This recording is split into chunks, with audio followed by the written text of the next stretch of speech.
తెలుగుదేశం పార్టీకి అనుబంధంగా నా రక్త సంబంధీకులంతా కూడా పనిచేస్తున్నారు. మేము మొదటి నుంచి కూడా బీజేపీలో ఉన్నప్పటికీ కూడా మా బంధువర్గం అంతా కూడా తెలుగుదేశం పార్టీ అభివృద్ధికి అంకిత భావంతో కృషి చేస్తూ ఉంది. నమస్తే, నేను మీ సంజీవ్ సునీల్, ఏపీ.in న్యూస్.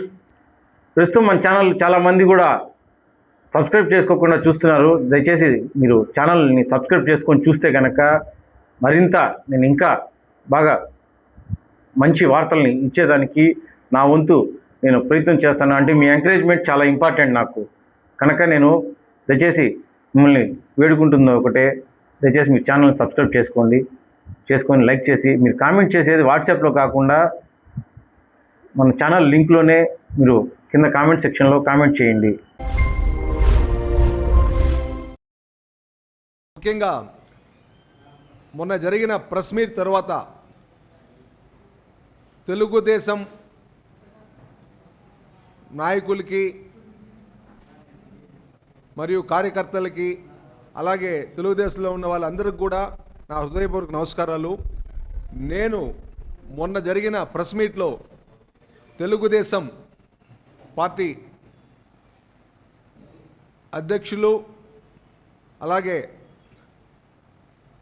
మా అన్నయ్య గారైనటువంటి గౌరవ ముఖ్యమంత్రి శ్రీ నారా చంద్రబాబు నాయుడు గారిని కానీ, అలాగే గౌరవ ముఖ్యమంత్రి లోకేష్ గారిని కానీ, అలాగే పార్టీకి సంబంధించిన పెద్దలను కానీ, కార్యకర్తలు కానీ, నాయకులు కానీ ఎక్కడా నేను విమర్శించలేదు.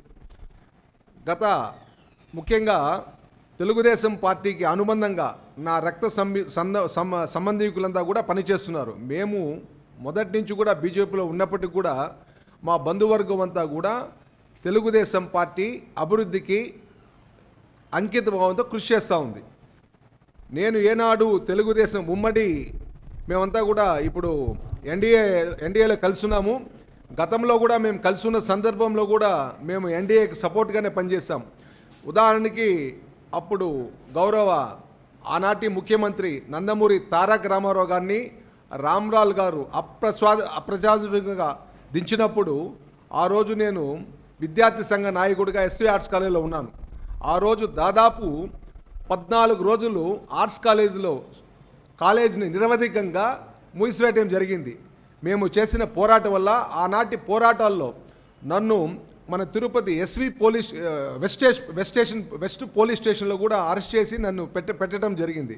ఆనాడు కూడా మేము తెలుగుదేశం పార్టీ మద్దతుగా నేను పనిచేయడం జరిగింది. అలాగే తరువాత గౌరవ ఆనాటి ముఖ్యమంత్రి రామారావు గారు బైపాస్ సర్జరీ చేసుకొని తిరుపతికి వచ్చారు.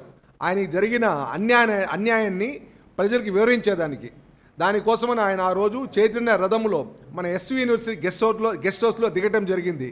ఎస్వి యూనివర్సిటీ గెస్ట్ హౌస్ నుంచి ఇప్పుడున్న శిల్పారామం వరకు చైతన్య రథంలో ఆయన అనారోగ్యంగా ఉన్నప్పటికీ కూడా రథం పైన కూర్చోంటే నేను మా సీనియర్ నాయకుడైన మా పెద్ద ఆయన వెంకయ్య నాయుడుతో కలిసి చైతన్య రథం ముందర పాదయాత్ర చేస్తూ ఎస్వి యూనివర్సిటీ నుంచి శిల్పారామం వరకు పాదయాత్ర చేయడం జరిగింది. ఆ రోజుల్లో మేము ఆ రోజు ఎన్డీఏ ప్రభుత్వంలో కానీ ఇప్పుడు కానీ ఏ రోజు కానీ మిత్ర ధర్మాన్ని పాటించి తెలుగుదేశం పార్టీకి వ్యతిరేకంగా ఒక చిన్న మాట కూడా తూలనాడలేదు.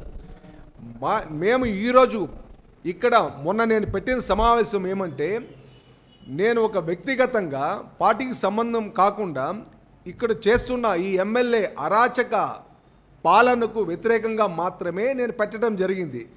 కానీ దీనికి సంబంధించి కొంతమంది నన్ను రకరకాలుగా బెదిరింపులు చేస్తున్నారు సోషల్ మీడియాలో. వాళ్ళందరికీ కూడా నా విన్నపము, మీరందరూ కూడా ఎమ్మెల్యే చెప్పిన దానికి తలలుపి అనవసరంగా లేనిపోని రాద్ధాంతాలు సోషల్ మీడియాలో చేస్తున్నారు. నేను మీకు చెప్పేదేమంటే, రానున్న రోజుల్లో మీరే పశ్చాత్తాపడి మనం ఇలా ఎందుకు మాట్లాడాము, ఈ ఎమ్మెల్యే కోసం మనం ఇలా మాట్లాడామా అనే రోజులు మీరు త్వరలోనే తెలుసుకునే రోజు వస్తుంది. ఇంకా నేనెవరో అంటున్నారు. నేనెవరైతేనే మీకు అనవసరము. ఇక్కడ ఒక భారతదేశ పౌరుణ్ణి అనుకోండి. ముఖ్యంగా రానున్న 29 ఎన్నికల్లో మా చంద్రగిరి నియోజకవర్గం నుంచి మా పెద్దలు ఎన్డీఏకి సంబంధించిన పెద్దలు తెలుగుదేశం పార్టీ, జనసేన పార్టీ, అలాగే భారతీయ జనతా పార్టీ కూర్చొని ఆ రోజు ఎవరు అభ్యర్థో నిర్ణయిస్తారు. అది ఈరోజు మనం చెప్పేది మన చేతుల్లో లేదు. ఆ రోజు పరిస్థితులను బట్టి ఎవరనేది ఆ రోజు తెలుస్తుంది. అంతవరకు మనం వేచి ఉండటం చాలా ఉత్తమం అని నేను అనుకుంటున్నాను. అలాగే ఈరోజు నా మీద మొన్న సోషల్ మీడియాలో మా సమస్యకు సంబంధించిన వ్యక్తిగతమైన గోప్యమైన వివరాలను బహిర్గతం చేయడం జరిగింది. అంటే చోరీ చేయడం జరిగింది. ఇవన్నీ కూడా అక్కడ నేను ఏదైతే పని చేస్తున్నానో ఆ కంపెనీని బెదిరించో లేకపోతే వాళ్ళని ఏ రకంగానో ప్రలోభ పెట్టో మా సంస్థకు సంబంధించిన వ్యక్తిగత వివరాలను సేకరించి దాదాపు నేను ఒక 6 కోట్లు సంబంధించిన వ్యాపారాన్ని ఎమ్మెల్యే నాకేదో దారాదత్తం చేశారని, తెలుగు తమ్ముళ్ళకందరికి కూడా అన్యాయం చేశారని వాళ్ళు ఆవేదన వ్యక్తపరుస్తున్నారు. ముఖ్యంగా నేను చెప్పేది అంటే అది యాక్చువల్గా మన చంద్రగిరి నియోజకవర్గంలో పరిగె కానీ నాకు చంద్రగిరి నియోజకవర్గంలో కూడా ఒక మంత్రి ఉన్నారని ఇప్పుడే తెలిసింది. అంటే కేంద్ర ఉపరితల రవాణా శాఖ మంత్రి ఉన్నారు కదా, అలాగే చంద్రగిరి నియోజకవర్గం కూడా ఒక ఉపరితల రవాణా శాఖ మంత్రి ఉన్నారు. ఆ రవాణా శాఖ మంత్రి నాకు ఈ పని అప్పజెప్పారని నేను అనిపిస్తుంది ఇప్పుడు నాకు కొత్తగా. అంటే మన నియోజకవర్గంలో ఒక మంత్రి ఉన్నాడా, ఆయన కన్నుసన్నల్లోనే కూడా ఈ రోడ్ల పనులన్నీ ఇస్తారా అనేది మీరే ఒకసారి ఆలోచించుకోవాలి. ఎందుకంటే ఇది ఆయన సొంత ఎస్టేట్లో వేసే ఒక రోడ్డు పని కాదు, లేదంటే ఆయన కనుసన్నల్లో ఈ నియోజకవర్గంలో అన్ని ఏదో లోకల్ గవర్నమెంట్కి సంబంధించిన పనులు ఆయన చెప్తే అలాట్మెంట్ జరగచ్చు, నేను కాదనలా. ఇది ఒక నేషనల్ హైవే గవర్నమెంట్కి సంబంధించిన పని. ఒక కంపెనీ నార్త్ ఇండియా కంపెనీకి వచ్చింది. ఆ కంపెనీలో నేను కోట్ చేసి నాకున్న పరిచయాలతో తక్కువ రేటుకు తీసుకోవడం జరిగింది. దానికోసం నేను చంద్రగిరిలోని 2 బారో ఏరియా అంటారు, అంటే సాయిల్ కోసము 2 అధికారికంగా కంపెనీ వారిచే అప్లై చేయడం జరిగింది. ఆ కంపెనీ వారు అప్లై చేస్తే ఒక నేషనల్ హైవే పనికి మట్టి సప్లైకి గవర్నమెంట్ పర్మిషన్ ఇవ్వాల. కానీ దానికి సంబంధించిన తహసీల్దార్లు మీకు ఆల్రెడీ చెప్పిన మొన్న మీటింగ్లో కూడా పర్మిషన్ ఇవ్వలేకపోయారు. అప్పుడు పదే నేను మంత్రి ద్వారా, కలెక్టర్ ద్వారా, మంత్రి ద్వారా ప్రయత్నాలు చేస్తే వాళ్ళు చెప్పడం వల్ల ఎమ్మెల్యే గారు మీరు అక్కడ ఎత్తద్దండి, అక్కడ మా నాయకుడు ఈశ్వర్ రెడ్డి ఉంటారు, ఆయన కలిసి ఆయన ఎట్టు చెప్తే అటు పోండి అన్నారు. మళ్ళీ ఆయన కలిసి ఆయన 4-5 సార్లు తిప్పాడు. మళ్ళీ ఎమ్మెల్యే దగ్గరికి ఎమ్మెల్యే దగ్గరికి వెళ్ళాను, తర్వాత వచ్చాను. మళ్ళీ ఈశ్వర్ గారు రెడ్డి గారు ఆయన ఏదో ఒకటి మీరు ఇట్లా చేస్తే కాదు ఇట్లా చేయాలని ఆయన చెప్పాడు. దాని ప్రకారం మేము ఒప్పుకొని ఆయన ఏదో ఒక ప్యాకేజ్ మాకు మంత్కి ఇంత ఇవ్వాలన్నారు, ఇచ్చినాం. మరి ఆయన మొన్న ఏమన్నాడు, నేను అప్పు తీసుకున్నాను ఆయన దగ్గర, ఎలక్షన్లో ఇచ్చాను. 2021 ఎలక్షన్లో, ఇప్పుడు ఎలక్షన్ 21 మార్చి ఫిబ్రవరిలో ఎలక్షన్ జరిగింది. ఏ ఎలక్షన్ జరిగింది? పంచాయతీ ఎలక్షన్. ఆ ఒక్కరోజు ముందు నాకు ఇచ్చాడు 2 లక్షలు అన్నారు. నేను ఒక మాట అడుగుతున్నాను, 2021 మార్చ్ 31 ఫైనాన్షియల్ ఇయర్లో మీరు రిటర్న్స్ వేసి ఉంటారు కదా, మీ రిటర్న్స్లో ఫైనాన్షియల్ ఇన్కమ్ ట్యాక్స్ రిటర్న్స్లో మీకు ఎంత ఆదాయం చూపించారు? నాకు అన్ని లక్షలు మీరు అప్పిస్తున్నారు కదా, మీకు ఎంత ఆదాయం చూపించారు? అంటే మీరు ఇచ్చిన నాకు ఆ రోజు ఇచ్చిన డబ్బు మీరు మీ లెక్కల్లో చూపించిన డబ్బు ఇచ్చారా, లేక మీ నల్లధనాన్ని ఇచ్చారా? అంటే అప్పుడు నాకు తెలిసి మీకు నల్లధనం ఎలా ఉంటుందో అది ఇప్పుడైతే ఉండొచ్చు మీకు, ఎందుకంటే ఈ 2 సంవత్సరాల్లో మీ గురించి మేము చెప్పాల్సిన పని లేదు, మీకు ఉండొచ్చు. ఈ 2 సంవత్సరాల్లో ఆ నల్లధనం సంపాదించే అవకాశం మీకు ఉండొచ్చు. నేను ఒకే మాట అంటున్నాను, మీకు అనారోగ్యం చేసినప్పుడు కూడా మీకు తెలుగుదేశం పార్టీ రక్షణగా నిలిచి మీ ఆరోగ్యానికి ఆర్థిక సహాయం చేసింది. మీరు పెట్టుకునే పరిస్థితిలో లేనప్పుడు ఈరోజు మీ ఊర్లో విచారించినా కూడా చెప్తారు మీరు ఎంతమందికి అప్పిస్తున్నారు అని. ఏ రోజు నేను మీకు నాకు లావాదేవీ లేదు అసలు. ఎక్కడ ఎన్నో సంవత్సరాలుగా పక్క ఊర్లో ఉన్నప్పటికీ కూడా నేను ఏ రోజు మిమ్మల్ని పలకరించిన పాపాను ఎలా కనపడితే ఊరికే స్మాల్ స్మైల్ అంతే, మన మధ్య అంతకుమించి ఏదో లావాదేవీలే లేదు అసలు. ఇన్ని సంవత్సరాలుగా ఎమ్మెల్యే గారు మిమ్మల్ని కలవమన్నారు కాబట్టి మిమ్మల్ని కలిసాము, పని చేసుకున్నాము. సరే, అవన్నీ వాస్తవాలు. ఎదురుగా దేవుడు ఉన్నాడు, ఆ పైన దేవుడు ఉన్నాడు. అవసరమైతే కాణిపాకంలో దేవుడి దగ్గర కూడా మేము వస్తాం, ఇబ్బంది ఏం లేదు. ఎందుకంటే మేము తప్పు చేస్తుంటే భయపడాలా? సరే, ఇవన్నీ కూడా మీరు పలికేడువాడు ఈశ్వర్ రెడ్డి, పలికించేవాడు ఎవరో ఉంటారు వెనకాల, అదనమాట. ముఖ్యంగా ఇంకా నా గురించి కూడా కొంతమంది మాట్లాడారు ఈ సమావేశానికి వచ్చిన వాళ్ళు, అవన్నీ కూడా అప్రస్తుతము. ఎందుకంటే మీ అందరికీ తెలుసు మాట్లాడిన వాళ్ళంతా ఎప్పుడెప్పుడు ఏ పార్టీలో ఉంటారు, లాంగ్ స్టాండింగ్ వాళ్ళ పొలిటికల్ కెరీర్ ఏమనేది కూడా మీకు తెలుసు. దాన్ని మళ్ళా నేను రివీల్ చేయాల్సిన పని అవసరం లేదు. ఎందుకంటే మీకు మామూలుగా ప్రతి సమావేశంలో మీరు చూస్తూ ఉంటారు. ఇప్పుడే ఉదాహరణకి ఇప్పుడు 26 జూలై 1వ తేదీ నేను కూర్చోన్నా, 28 జూలై మళ్ళీ వచ్చిందనుకో, 29 జూలైలో నేను ఈ ప్లాట్ఫారం మీద ఏ పార్టీలో ఉంటానో తెలియదు అనే విధంగా ఉంటారు. అప్పుడు మీరు పత్రికా విలేకరులు ఉంటారు, సీనియర్లు ఉంటారు, జూనియర్లు ఉంటారు, కాబట్టి మీకు తెలుస్తూ ఉంటుంది. ఈ ప్రెస్ క్లబ్లో ఎవరెవరు ఏ టైంలో కూర్చున్నారో వాళ్ళు అప్పుడు ఏ పార్టీలో ఉన్నారో విషయం మీకు తెలుసు. దాని గురించి నేను ప్రత్యేకంగా చెప్పనవసరం లేదు. ఇది విషయం అన్నమాట. ముఖ్యంగా ఈరోజు నాకు సంబంధించి సోషల్ మీడియాలో వైరల్ చేశారు. అంటే ఒక వ్యక్తిగతమైన సమాచారాన్ని చేశారు. దానికి నాకేం ఇబ్బందిలే. నాదంతా కంపెనీ వెరీ ట్రాన్స్పరెన్సీ. వాళ్ళే దాదాపు నేను GST 1 crore and above Katta. GST 1 crore plus GST pay చేశా. నేను ఎక్కడ ఏ రకంగా తప్పు చేయలేదు. అందుకని నేను భయపడే అవసరం లేదు. ముఖ్యంగా నాకు జరిగితే జరిగింది. అలాగే ఈ నియోజకవర్గంలో ప్రతి పౌరుడు కూడా, అనే మా నియోజకవర్గంలో ఇప్పుడు రోజు మీకు సీరియల్స్ కనబడుతున్నాయి. ప్రతి పౌరుడు కూడా వాళ్ళ పత్రాలని జాగ్రత్త పరుచుకోవాల్సిన సమయం ఆసన్నమైంది. ఎందుకంటే ఒక నేను చేసే కంపెనీ ఒక పెద్ద రెప్యూటెడ్ కంపెనీ, పబ్లిక్ స్టేక్ ఉన్న పబ్లిక్ లిమిటెడ్ కంపెనీ, అంటే ప్రజల ఇన్వెస్ట్మెంట్ ఉన్న కంపెనీ. అలాంటి ప్రజల ఇన్వెస్ట్మెంట్ ఉన్న కంపెనీలో ఒక ముఖ్యమైన అకౌంట్కి సంబంధించిన పత్రాలు ఈరోజు సోషల్ మీడియాలో కొంతమంది తెలుగుదేశం ఆయన అనువులు, తెలుగుదేశం పార్టీ సభ్యులు కదా, ఆయన వ్యక్తిగత సిబ్బంది ఎవరో ఆయన అనువులు దాన్ని ప్రచారం చేస్తున్నారు. ఆయన ఏదో నాకు 6 కోట్లు వర్క్ ఇచ్చాడని. 6 కోట్ల వర్క్ ఎవరు ఆయనదే? ఆయన సొంత ఎస్టేట్లో రోడ్డు వేసి పురుషోత్తం నాయుడు గారు మా రోడ్డు పని మీరు చేసి ఉండని నన్ను ఏమైనా అడిగాడా? అక్కడ నేషనల్ హైవే వర్క్ చేసుకున్నాను. నేషనల్ హైవే వర్క్ నేను మట్టి ఎక్కడ కావాలని నేను సొంతానికి నేను అడగాలి. ఒక్క స్పూన్ మట్టి కూడా నేను తీసుకోలేదు ఈరోజు. ఒక స్పూన్ మట్టి కూడా నా సొంతానికి వల్ల అది మొత్తం తెలుసు. ఏదైనా ప్రభుత్వ అధికారులు ప్రభుత్వ కార్యక్రమాలు కావాలంటేనే నేను మట్టి ఇవ్వడం జరిగింది. అంతేగాని ఒక్క స్పూన్ మట్టి కూడా నా వ్యక్తిగతంగా నేను వాడలేదు. అసలు నన్ను ఎందుకు డైవర్ట్ చేశారు? మీరే డైవర్ట్ చేశారు. ఈరోజు చెరువులు తెగిపోతున్నాయి, దోచేసినారు, మట్టి అమ్మేసినారు అంటున్నారు. నేను అధికారికంగా 2 బారో ఏరియాలని 2 మైన్స్ని అప్లై చేశా. అక్కడ నన్ను మట్టి ఎట్టనీయకుండా మీ స్వలాభం కోసము డైవర్షన్ చేసి మట్టి అక్కడ ఎత్తుకోమని, మీరే మట్టి ఎత్తుకోమన్నారు. తర్వాత మీరే మట్టి ఆపేయమన్నారు. ఎందుకు ఆపేయమన్నారు? నేను పాకాల మండలంలో మంగినాయనపల్లి అని ఒక ఊర్లో జనసేన పార్టీ ఆఫీస్ ఓపెన్ చేశారు. ఒక బలిజ సామాజిక వర్గానికి సంబంధించిన ఆఫీస్ అది. వాళ్ళు ఎన్డీఏ కూటమిలో భాగంగా దాదాపు 20 మంది కుర్రోళ్ళు మా ఇంటికి వచ్చి నన్ను ఆఫీస్కి ఓపెనింగ్ పిలిచారు. దాన్ని నేను ఏ ఇంటెన్షన్ లేకుండా వాళ్ళందరూ కలిసి ఉన్నాం కదా, నేను వెళ్ళాను. వెళ్ళిన మరుసటి రోజు నుంచే నాకు ప్రాబ్లం స్టార్ట్ అయింది. పని ఆపండి పాపండి నేను. అయినా నేను 2-3 రోజులు ఆపలే పని. ఏం కాదులేమో నేషనల్ హైవేకి చేస్తాను. అలాంటి పని నేను ఆపాను. ఆపిన తర్వాత ఈరోజు దాదాపు 2 నెలలు నేను పని చేయలేదు. ఈ 3వ నెల నుంచి మొన్న ఒక ఆయన కూర్చున్నారు ఇక్కడ, ఆయన ఎమ్మెల్యే గారు అనుచరుడు, దీంట్లో వన్ ఆఫ్ ద పర్సన్. అతనికి నాకు అగ్రిమెంట్ అయింది. ఆ పని ఏదైతే నాకు అగ్రిమెంట్ ఉన్న పనిలో అతని దగ్గర మట్టి తోలిస్తున్నాడు. నాకేమన్నాడు, మట్టి నేను ఇంక నువ్వు తోలేదానికి లేదు, ఇక్కడ మీరు పుత్తూరులో ఎత్తుకోండి, అక్కడ రేణిగుంటలో ఎత్తుకోండి, వడమాలపేటలో ఎత్తుకోమని నాకు చెప్తాడు. మరి ఈరోజు ఆయన అనుయుడు రామచంద్రాపురం మండలం నుంచి మట్టి తోలుతున్నాడు. ఇది ఎంతవరకు న్యాయము? నాకు అగ్రిమెంట్ ఉన్న పనిలో మీరు ఎలా తోలిస్తారు?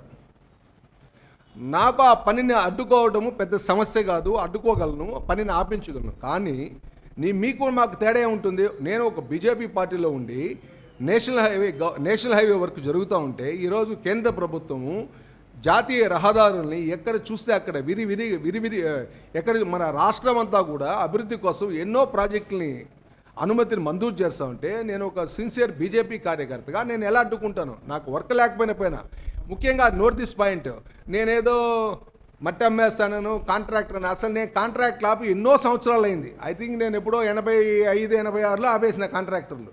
మళ్ళీ కాంట్రాక్ట్ పనే చేయలే నేను. ఇప్పుడు కొత్తగా ఒక అన్నపూర్ణ ఇన్ఫ్రా అనే మా సంస్థను ప్రారంభించి 2025 ఇప్పుడు ఫిబ్రవరిలో ప్రారంభించినాం. అది ఎందుకు ప్రారంభించినాము? అక్కడ రోడ్డు మన మండలంలో జరుగుతూ ఉంది. కొత్తగా మన మీద రాజకీయంగా రోజు తిరుగుతూ ఉంటే ఎమ్మెల్యే వెనకాల ఇటు తిరిగితే లేనిపోని అనవసరంగా ప్రాబ్లం క్రియేట్ అవుతుంది. ఎప్పుడో 2029 ఎలక్షన్ వరకు మనం అనవసరంగా ఎందుకు అనేసి మనం సైడ్ అయిపోదామని ఆ వర్క్ తీసుకొని నా పని నేను చేసుకుంటున్నా. నేను ఆ మీటింగ్కి వెళ్ళిన దానికి దృష్టిలో పెట్టుకొని ఆ రోజు నుంచి నా పని ఆపటం జరిగింది. ఇది ఎంతవరకు సమంజసం? ఈరోజు నన్నైతే మట్టి ఎత్తదన్నారు, వాళ్ళ అనువులైతే మట్టి ఎత్తి ఇప్పుడు ఆ పని నాకు అగ్రిమెంట్ అయిన పనిలో మట్టి తోలుతున్నారు. అందుకని నేను ఇప్పుడు ఇంకో అడుగుతా, ప్రభుత్వ అధికారులను కూడా క్వశ్చన్ చేయబోతున్నాను. అప్పుడు అనుమతులు మంజూరు చేయాల, ఇప్పుడు ఆ అనుమతులు మళ్ళీ కూడా రివైవ్ చేస్తాను. మళ్ళీ అనుమతులను పునః పరిశీలించాల్సిందిగా కోరాలనుకుంటున్నాను. ఈ వారంలో ఆ పని కూడా చేస్తాను. దానిపైన వారి సమాధానం ఎలా వస్తుందో చూస్తాను. నన్నేది కంపెనీ వాళ్ళైతే నేను పని ఆపమని చెప్పలేదు. కంపెనీ వాళ్ళు ఈరోజు కూడా మీరు పని చేయండి, మీ అగ్రిమెంట్ని చేయండి అంటున్నారు. మరి నాకు ఎక్కడ మట్టి తీసుకొని రా, నేను ఎక్కడి నుంచి తీసుకొని రావాలా? ఎక్కడ పోయినా ఎమ్మెల్యే గారు అడ్డు పెడతారు మట్టికి. ఆయన కనుసనలో నడుస్తోంది. పోనీ నా సొంతానికైనా నేను తోలుకుంటున్నానా? ఒక జాతీయ రహదారి అభివృద్ధికి ప్రజలకి ఈరోజు జాతీయ రహదారి పడిన దానివల్ల ఎంతమంది బాగుపడుతున్నారు?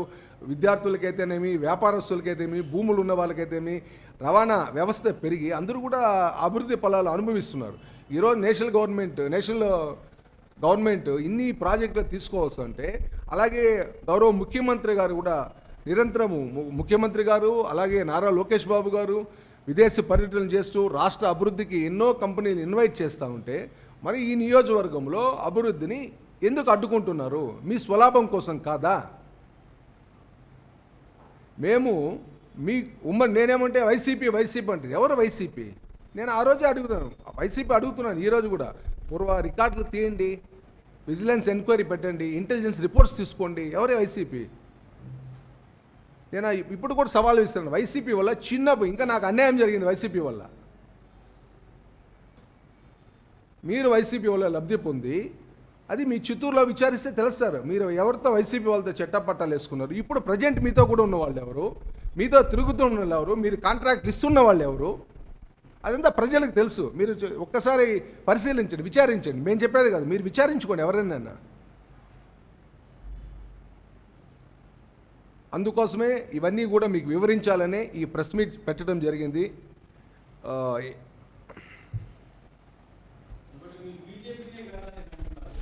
చెప్తానండి, నేను అది కూడా దానికి వస్తాను. ఇకపోతే మేము ముఖ్యమంట ఇప్పుడు మేము ఒక చంద్రగిరిలో ఒక ప్లాట్ఫామ్ అనౌన్స్ చేసాం. మీరు బీజేపీ కాదన్నారు కదా, దాని మీద వివరణ నేను సుదీర్ఘంగా ఇవ్వదలుచుకోలేదు. ఎందుకంటే వివరణ బీజేపీలో నేను మన ప్రెస్ మీట్ చెప్పినప్పుడు బీజేపీలో నేను ఇన్ఛార్జ్ అని చెప్పలేదండి. నేను కన్నా లక్ష్మీనారాయణ, సోమవీరాజు, పురంధేశ్వరి గారు మొన్న పివిఎన్ మాధవ్ వచ్చినప్పుడు 3 నెలల్లో 6 నెలల్లో మేము ఉన్నాం. తర్వాత పునర్వ్యవస్థీకరిస్తారు పార్టీని అని మమ్మల్ని అబియన్స్లో పెట్టారు. కొన్ని జిల్లాల్లో ఇంకా చెప్పుకుంటున్నారు మేము ఇన్ఛార్జ్ అని. కాబట్టి నేను ఏ రోజు చెప్పలే. ఆ రోజు ఎప్పుడో ఒకరోజు మాకు మీటింగ్ చక్రీ హోటల్లో ఆ రోజు ఉండారని మా సంస్థాన కార్యదర్శి, మీరు ఇంకా 3 నెలలు 6 నెలలు ఉంటారు అన్నాడు. ఉన్నాము. ఆ తర్వాత మేము ఎక్కడే చెప్పలేం. మేము ఒక సాధారణ నేను వచ్చిన మొన్న రిప్రజెంటేషన్లో కూడా నేను నా భార్య కూడా ఇద్దరు క్రియాశీల కార్యకర్తలు, active members of the BJP అని చెప్పుకున్నాం. మా ప్రధానమంత్రి గౌరవ నరేంద్ర మోడీ గారు మా జాతీయ అధ్యక్షుడు నితిన్ నబీన్ గారి ప్రమాణ స్వీకార మహోత్సవంలో ఒక మాట చెప్పారు. ఏమన్నారు? బీజేపీ కార్యకర్తకి ఏ పదవి అవసరం లేదు, కార్యకర్త అనేది ఒక పెద్ద పదవి అని చెప్పడం జరిగింది ఆయన. మేము ఈ పార్టీ కోసం, బీజేపీ కోసము మేము సిన్సియర్గా ఎప్పటి నుంచో పనిచేస్తున్నాం. అది కూడా మా నియోజకవర్గంలో ప్రజలందరికీ కూడా తెలుసు. కొంతమంది ఏదో మా వాళ్ళు ఏదో అనుకొని అట్లా ఇచ్చారు, దాని మీద నేను కామెంట్ చేయదలుచుకోలేదు. అది వారి విజ్ఞతగా వదిలేస్తాను.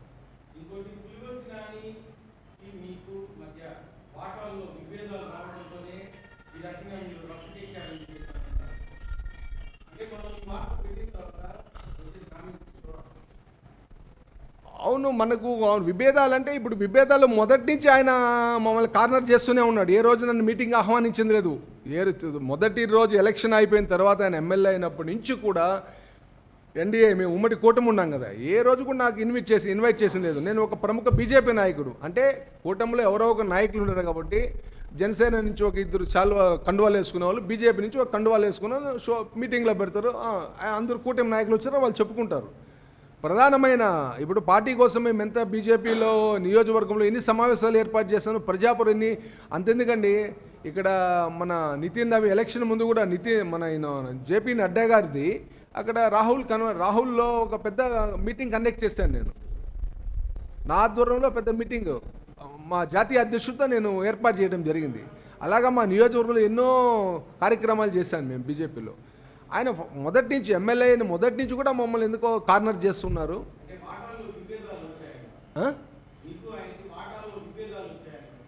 ఏం విభేదాలు? పాకాల్లో వాటాలా? అయ్యా చూడండి, వాటాలు నాకు అవసరం లేదు, ఎందుకంటే నేను ఒక వ్యవసాయ కుటుంబం నుంచి వచ్చాను. అదే చెప్తున్నాను. ఇప్పుడు ఈ పని నిలిపిన దానికి వాళ్ళు ఏదో ప్యాకేజ్ అడిగారు, ఆ ప్యాకేజ్ ఇచ్చాను. మరి నేనైతే దానివల్ల అనుకోలేదు. నేనైతే జనసేన మీటింగ్కి వెళ్ళాను, ఆ మీటింగ్ ఆయన పిలవలేదని తెలిసింది.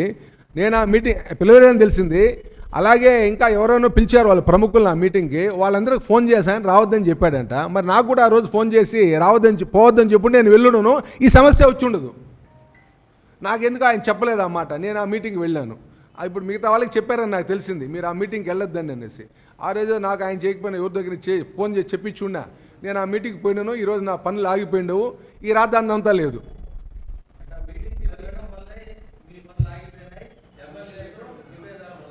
అంతే, ఖచ్చితంగా అంతే.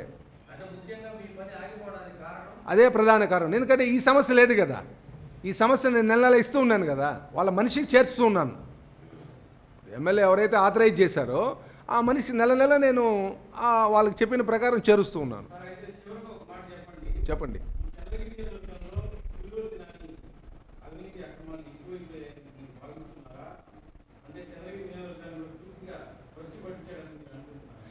మీకే తెలుస్తుంది కదండి. రోజు ఇప్పుడు త్వరలో ఇప్పుడు మేము సేవ్ చంద్రగిరి ఒక ఫ్లాట్ఫామ్ అనౌన్స్ చేశాం కదా. ఇప్పుడు దీని మీద చోర్ చంద్రగిరి అయిపోయింది. ఇప్పుడు నా నా నా ఇదే అయిపోయింది కదా. నా కంపెనీ డీటెయిల్స్ అంతా మీకు ఎట్లా వస్తాయి? అలా మా కంపెనీలో నా కంపెనీ డీటెయిల్స్ని మీరు ఆర్టీఏ ఏదైనా ఉంటే ఆర్టీఏ ప్రొసీజర్లో తీసుకోవచ్చు, తప్పనిలా. బట్ దానికి ఆర్టీఏ ప్రొసీజర్ లేదు కదా. Without RTA procedure you are చోర్ అనమాట. అంటే నా వ్యక్తిగత కంపెనీ సమాచారాన్ని మీరు చోర్ చేశారు.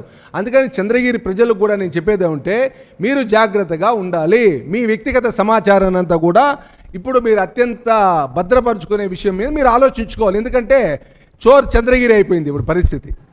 చోర్ చంద్రగిరి పరిస్థితి అయిపోయింది. ఎందుకంటే నా సమాచారం చోరీ చేయబడిందంటే మీ సమాచారం ఎందుకు చోరీ చేయబడిందో ఆలోచించాలా. అందుకోసమని మేము త్వరలో నుంచి స్టార్ట్ చేస్తాము. కాశ్మీరీ ఫైల్స్ అనే ఒక సినిమా వచ్చింది, చూశారు కదా. అలాగే చంద్రగిరి ఫైల్స్ అనే సినిమా కూడా మొదలవుతుంది. ఇంకా కాశ్మీరీ ఫైల్స్ చూశారు కదా, చంద్రగిరి ఫైల్స్ అనే సినిమాలు కూడా ఇంకా ఎపిసోడ్ 1/1 ఇంకా రిలీజ్ అవుతాయి. అవన్నీ కూడా అవాస్తవాలేం కాదండి, వాస్తవాలే. ఏవైతే జరుగుతున్నాయో దేవుడు ఒకటి కనిపెడుతుంటాడు. మనం పిల్లి కూడా పాలు తాగుతుంటే ఎవరు చూడలేదనేసి. అలాగే ప్రతి ఒక్కరూ కడుపు మండిన వాడందరూ ముందు వస్తారు. ఉంటాయి ముందు నేను చెప్పను. ప్రైస్లో ప్రతి ఎపిసోడ్కి ఆ ఎపిసోడ్లో ఎవరైతే బాధితులు ఉంటారో వాళ్ళే వస్తారు. వాళ్ళకి ప్లాట్ఫారం అంటే people's forum. What is the people's forum అనే మా సేవ్ చంద్రగిరి పీపుల్స్ ఫోరం ద్వారా వాళ్ళు బహిర్గతం చేస్తారు. వాళ్ళ తరపున సమస్యలు ఉంటే మేము పోరాడతాం. అంటే ఇర్రెస్పెక్టివ్ ఆఫ్ పార్టీస్ ఆ ఫోరంని మేము ఇప్పుడే కన్స్ట్రక్షన్ మొదలుపెట్టాము. అందరినీ ఇన్వైట్ చేస్తాం. ఒకరోజు ఒక సమావేశం పెట్టి అన్ని మండలాల నుంచి ఎమినెంట్ పీపుల్ని, విద్యార్థుల్ని, మేధావుల్ని, రిటైర్డ్ ప్రొఫెసర్ని, అన్ని రకాల అన్ని వర్గాల నుంచి ప్రజల్ని ఆ ప్లాట్ఫారంని తీసుకువచ్చి ఆ ప్లాట్ఫారంలో ఏ పార్టీ తప్పు చేసినా, ఏ అధికారి తప్పు చేసినా, అంటే మేము ఒకటి తెలుగుదేశం పార్టీ, జనసేన, బీజేపీ అని కాదు, ఏ అధికారి కానీ ఏ పార్టీ కానీ తప్పు చేసినా అది సేవ్ చంద్రగిరి అనేది గొంతుకే ప్రశ్నిస్తుంది మా చంద్రగిరి నియోజకవర్గాన్ని కాపాడుకోవటానికి. ఎందుకంటే ఆ కోటని ఇంతవరకు కూడా బీటలు వారకుండా కాపాడుకున్నాం. కొన్ని సంవత్సరాల రాయల వారి కోటని బీటలు వారకుండా కాపాడుకుంటున్నాం. ఆ సంస్కృతి, ఆ పరంపర కొనసాగుతుంది. దాన్ని అలాగే కొనసాగించాలి. ఆ రోజు కొన్ని కోటలు ధ్వంసం చేశారు, మీకు తెలుసు కదా. గజనీ గోరి వచ్చి కొన్ని కోటలు ఈరోజు కూడా లేవు. మా కోట ఉంది, కానీ ఇప్పుడు దాన్ని ధ్వంసం చేయాలనే ప్రయత్నం జరుగుతూ ఉంది. ఆ ప్రయత్నాన్ని మేము అడ్డుకుంటాము, దాన్ని కాపాడుతాం.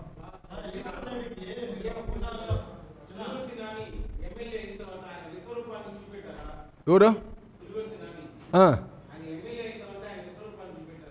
ఎవరికి చూపిస్తా ఉన్నాడు? విషయం మొదలైంది అది ఇప్పుడు అదేంటి ఆ రోజు శ్రీకృష్ణుడు సరైన ఒకేసారి అర్జునుడు ముందు చూపించేస్తాడు. ఇది అట్లా కాదు కదా, స్లోగా చూపిస్తారు. ఆ లోపల ప్రజలు అప్పుడు శ్రీకృష్ణుడు వదిలినాడు ఏంది విష్ణు చక్రం. ఇప్పుడు ప్రజలు వాళ్ళు మహాచక్రాన్ని వదులుతారు. ఏదండి అప్పిచ్చారనో నాకు అప్పిచ్చారంటారు కదా, మీకు నేను ట్రాన్స్పోర్ట్ ఫెసిలిటీ అరేంజ్ చేస్తా, మీరు ఎంతమంది వస్తారో అన్ని కార్లు పెట్టిస్తా, పెరుమాళ పేరు విచారించండి, ఈయనకి అప్పిచ్చే స్థాయి ఉందా లేదా అని మీరే నిర్ధారించింది. ఒకవేళ మీరు నిర్ధారించి నువ్వు అప్పు తీసుకున్నారంటే మీ ముందరే అప్పు కట్టేస్తా.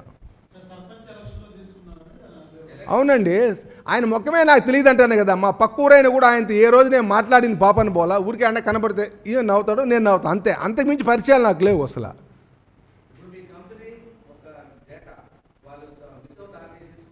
అవును,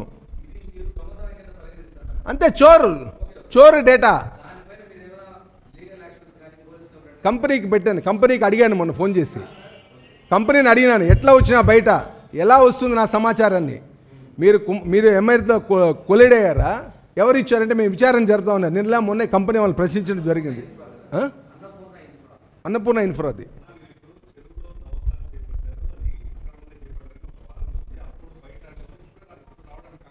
ఏదేది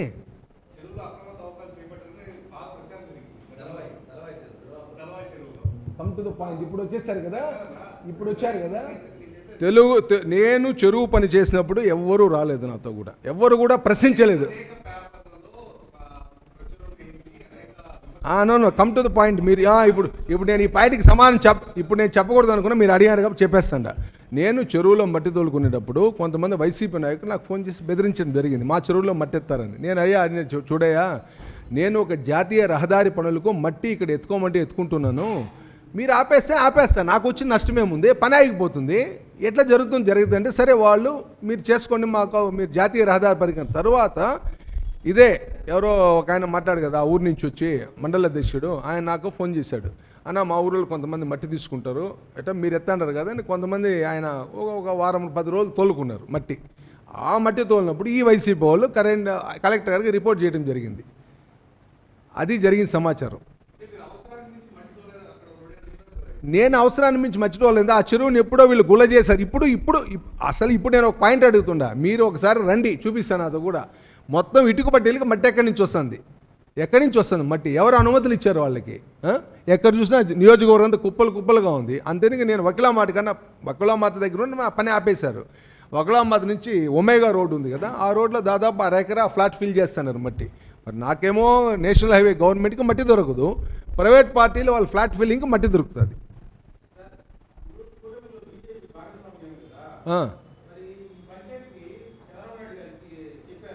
ఎవరికి? అది మొన్న మా ప్రెస్ మీట్లో చెప్పాను కదా, వారం రోజులు అటు వారం రోజులు మేము అక్కడ ఉండటం జరిగింది. నేను నా శ్రీమతి గారు వెళ్ళి విజయవాడలో ఉండటం జరిగింది. 18వ తేదీ ఉండటం జరిగింది. గత 18వ నెల మే నేను మా శ్రీమతి విజయవాడకి వెళ్ళాము. 18వ తేదీ ఉన్నాము. 18వ తేదీ లోకేష్ బాబు గారిని చంద్రబాబు నాయుడు అపాయింట్మెంట్ అడిగి జరిగింది. వాళ్ళు ఇస్తామని చెప్పారు, వాళ్ళ పిఎల్ ఇద్దరు. తర్వాత వాళ్ళు అపాయింట్మెంట్ ఇవ్వలేదు. సరే ఇంక లాస్ట్కి మా ప్రెసిడెంట్ మాధవ్ గారిని కలిసి చెప్పడం, వారికి మనోహర్ గారికి చెప్పడం, వినపత్రం, అలాగే ఓవర్ బై ఫోన్ మీద మధుసూదన్ గారికి, పవన్ కళ్యాణ్కి, ఓఎస్డీ గారికి కూడా విషయాలన్నీ చెప్పడం జరిగింది. ఆ తర్వాత ఇక్కడ వచ్చాము, కలెక్టర్కి చెప్పాము. కలెక్టర్ పాపం చాలా శ్రమించారు. ఎందుకంటే ఆయన నేషనల్ ఒక రెస్పాన్సిబుల్ డిస్ట్రిక్ట్ హెడ్ కాబట్టి నేషనల్ హైవే వరకు రివ్యూ మీటింగ్స్ ఉంటాయి కాబట్టి ఆ పని ప్రోగ్రెస్ కూడా ఒక బాధ్యత ఆయన మీద ఉంది కాబట్టి ఆయన పలుమార్లు కూడా ఈ ప్రయత్నం కొనసాగించాడు. పాపం అది ఆయన చేతిలో లేకపోయింది. తర్వాత ఆయన చెప్తే కూడా పని జరగలేని పరిస్థితుల్లో మా సత్య ఆయన ఉన్నారు కదా, మా మినిస్టర్ రెవెన్యూ అనగానే, ఎందుకంటే ఇన్ఛార్జ్ మినిస్టర్, ఆయన దృష్టికి తీసుకెళ్ళాము. ఆయన ప్రతిసారి కూర్చోబెట్టారు 2 సార్లు మమ్మల్ని. ఎందుకు ఇట్లా జరుగుతుంది? ఫస్ట్ టైం కూడా ఆయనే మనకు అనుమతులు ఇప్పించింది. ఫస్ట్ టైం కూడా ఎమ్మెల్యే గారు ఆపారు, అప్పుడు ఆయనే చెప్తే మళ్ళీ ఎమ్మెల్యే చేసుకోమన్నాడు. మళ్ళీ రెండోసారి అంటే ఆయన కూడా, ఎందుకు జనసేన మీటింగ్ నువ్వు ఎందుకు పోయినావు? ఆ జనసేన ఆయన ఇన్ఛార్జ్ ఆయనకి కాదు కదా, నువ్వు ఎందుకు పోయినావు అన్నాడు. నాకు తెలియదన్నా, నేను క్యాజువల్గా పోయినాను దానికోసం దీన్ని ఆపేశారంటే, మీరు బంధువులు కదా ఎందుకు ఇచ్చి అన్నాడు. బంధువులకి ఆయన ఇట్లా చేస్తానంటే నేనేం చేస్తే చెప్పండి అని జరగటం జరిగింది. ఆయన నేను రిజాల్వ్ చేస్తానన్నాడు. లాస్ట్ 17th వరకు వెయిట్ చేశాను. ఆయన 3 సార్లు మొన్న 9th ఇక్కడ సభ జరిగింది కదా, సభ ముందు 2 సార్లు వచ్చారు. 4వ తేదీ అప్పుడు కలిశాను నేను. అప్పుడు అందరూ కలిసాము, మా మంత్రి గారు, ఎమ్మెల్యే గారు, జిల్లా అధికారులంతా కలిసాము. అప్పుడు కూడా చెప్పడం వాళ్ళ ముందరే జరిగింది. అప్పుడు కూడా ఆయన ఇదే చెప్తాడు, మట్టి ఎత్తేదానికి లేదు, ఆడెత్తండి అంటాడు. ఈ నియోజకవర్గంలో ఇక్కడ రోడ్డు వేసే పనికి ఈ నియోజకవర్గంలో మట్టి ఎత్తకుండా పక్క నియోజకవర్గంలో వాళ్ళ ఎమ్మెల్యే అంటే వాళ్ళు ఒప్పుకుంటారా?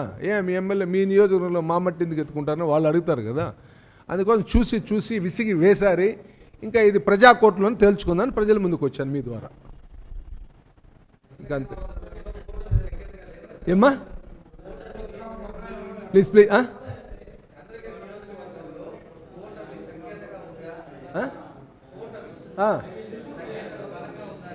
సఖ్యతగా ఉంటే ఇవన్నీ ఎందుకు వస్తాయండి? సఖ్యత ఎక్కడ ఉంది? ఆయనకు కూడా అనుకూల ఇద్దరు ఉంటారు కదా, ప్రతి పార్టీలో ఉంటారు కదా. కాదు, ప్రతి పార్టీలో ఇద్దరు ఉంటారు కదా. ఏదో ఒక మీటింగ్కి ఒక ఇద్దరికి కండవాలు వేసుకొని ఎవరో ఉంటారు మామూలు కార్యకర్తలు. ఇప్పుడు పార్టీలో ఒక్కొక్కరికి ఒక్కొక్క స్థాయి ఉంటుంది. ఇప్పుడు మొన్న వైసీపీ గవర్నమెంట్లో ఎంతమంది తెలుగుదేశం నామినేషన్ వేశారు? నేను వేసిన నామినేషను. చెవిరెడ్డి గారు నన్ను తీవ్రంగా బెదిరించారు. ఆ రోజు దాదాపు 25 నుంచి 30 మంది బౌన్సర్లతో పెరుమాళపల్లిలో పోయి ఇదే ఈశ్వరెడ్డి ఇంటి ముందు నడిచిపోయి నామినేషన్ వేసినాం మేము. ఆ రోజు అంత మేము ఉద్రిక్తమైన వాతావరణం ఎలక్షన్లో పోటీ. తిరుపతిలో కూడా చూసారు కదా, ఎవరైనా నామినేషన్ చేశారా? చించేశారు. ఏదో కూడా చాలా మంది నామినేషన్ వేయలే కదా. మాకు కూడా మా నియోజకవర్గంలో అదే మాకు జరిగింది. అయినా కూడా మేము ఆ వైసీపీని ఎదుర్కొని మేము నామినేషన్ వేసి దాదాపు 1000 ఓట్లు సంపాదించినాం ఆ రోజు ఎలక్షన్లో.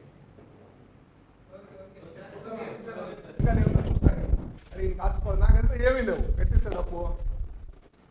నాకేం ఆస్తి లేదు, పాస్తి లేదు,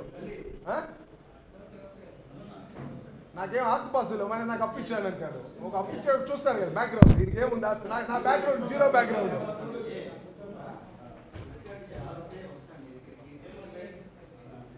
కాశ్మీరీ ఫైల్స్ లాగా చంద్రగిరి ఫైల్స్ ఓపెన్ అవుతాయి అందరి తరపున, నా తరపున.